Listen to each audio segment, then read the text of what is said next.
Bismillahirrahmanirrahim. Assalamualaikum warahmatullahi wabarakatuh. Alhamdulillahirrahmanirrahim. Kita bersyukur pada Allah subhanahu wa ta'ala pada pagi hari ini Selasa tanggal 12 Januari 2020. Semoga Allah subhanahu wa ta'ala senantiasa memberikan kita kesehatan, keselamatan, dan terhindar dari wabah. Baik anak-anak kelas 3, pada pagi hari ini kita sudah masuk ke subtema yang kedua tentang perubahan cuaca. Ya, kemarin lupa, yang sekarang bisa silakan dicentrang, lupa kemarin. Di sini ada gambarnya di sekolah SD Nusantara, biasanya itu sedang diadakan acara baris berbaris atau upacara bendera. Setelah itu mereka bermain, ada yang bermain tapak gunung dan lompat tali, ya kan. Kita sekarang masuk pada pembelajaran yang pertama. Namun saat pulang sekolah cuaca berubah mendung. Tanda sebentar lagi akan turun hujan. Siti dan teman-teman segera pulang ke rumah. Kemudian setelah itu hujan pun, setelah mereka sampai di rumah, hujan pun turun. Ternyata cuaca dapat berubah-ubah. Amati cuaca di sekitar tempat tinggalmu. Apakah cuaca juga berubah-ubah? Ya kan, silakan dibaca sampai dengan selesai. Kemudian kita masuk pada halaman 49. Apakah yang dimaksud dengan perubahan cuaca? Mengapa perubahan cuaca dapat terjadi?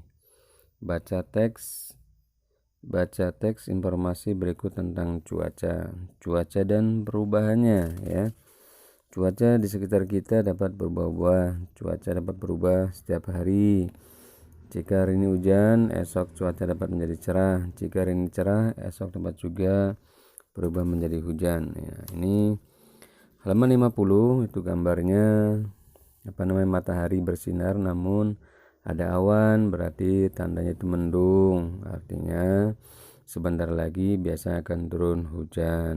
Nah, kemudian di bawahnya ada gambar 2, itu gambar mendung yang sangat luar biasa, hitam pekat. Itu biasanya kalau sudah begitu tidak lama akan turun hujan. Namun di sini di teks naskah ini biasanya ketika akan turun hujan, udara terasa agak panas jika hujan turun.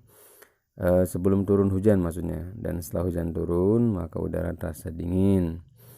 Titik-titik air mulai turun menjadi hujan, rintik-rintik atau gerimis, ya kan?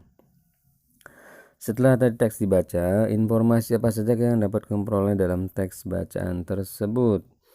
Kemudian baca sekali lagi teks bacaan tentang cuaca, tuliskan informasi tentang cuaca yang kamu peroleh dari bacaan tersebut. 1. Cuaca dapat berubah setiap hari. Kemudian turun hujan, tidak langsung turun, mungkin rintik-rintik dulu. Nah, kedua, ketiga, 4, dan 5 ya, sampai selesai. Kemudian kita langsung ke 51 masih. Ini ada teman-teman kita yang di naskah ini ada namanya tokohnya Dayu Siti Lani akan belajar menari. Nah, menari ini silakan. Setelah menari kemudian ke halaman 52. Ternyata kita disuruh mengamati, ya. Itu bercerita tentang pecahan sekali, kemudian ada juga yang dipecah dalam buah melon. Bagaimana cara memotongnya? Maka di sini Beni mengambil satu buah melon.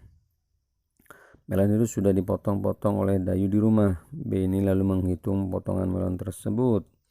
Melon yang pertama telah dipotong menjadi 8 bagian sama besar.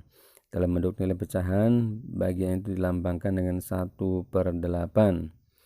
Setelah itu Edo mengambil buah melon yang kedua. Melon ini juga dipotong-potong. Edo menghitung potongan melon tersebut.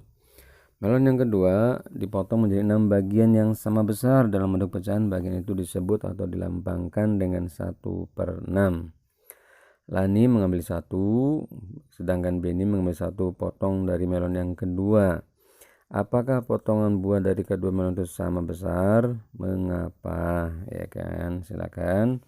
Itu gambar jelas dari Lani dan Beni, kelihatan ya lebih besar siapa.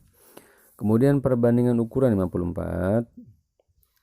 Perbandingan ukuran potongan melon Lani dan Beni. Nah, itu jelas berbeda dan jelas berubah ya.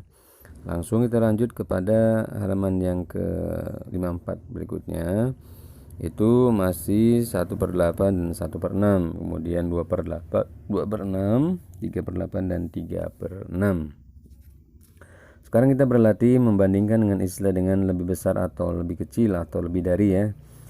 Pada tempat yang telah tersedia dalam kotak tersebut. Nah, Siti dan Edo. Nah, silakan Siti 4/8, Edo 4/6. Siti dan Edo itu jadi lebih dari atau